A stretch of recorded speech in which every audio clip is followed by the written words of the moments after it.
مرحبا بكم متابعين الكرام، يشرفنا أن ندعوكم للاشتراك في القناة والضغط على إشارة الجرس ليصلكم كل جديد. تنقل قناة الوسط WTV في 8 من مساء اليوم الأحد مباراة الأهلي بنغازي والهلال التي تقام في استاد رادس بتونس ضمن منافسات الجولة الرابعة من دور سداسي التتويج بلقب الدوري الليبي لكرة القدم.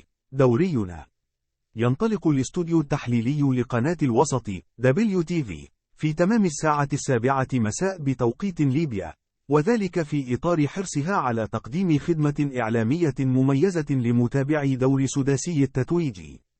يقدم الاستوديو التحليلي لقناة الوسط WTV المذيع عبد الرزاق بالحاج، في وجود المحللين عادل الخمسي وأسامة الفزاني ومروان المبروك وعلاء نجم.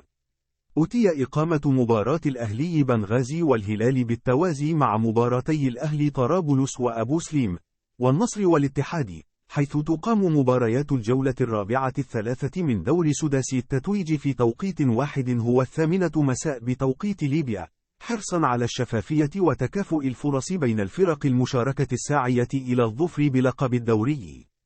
الأهلي بنغازي يدخل لقاء اليوم وهو في المركز الثاني بجدول ترتيب فرق سداسي التتويج برصيد 6 نقاط،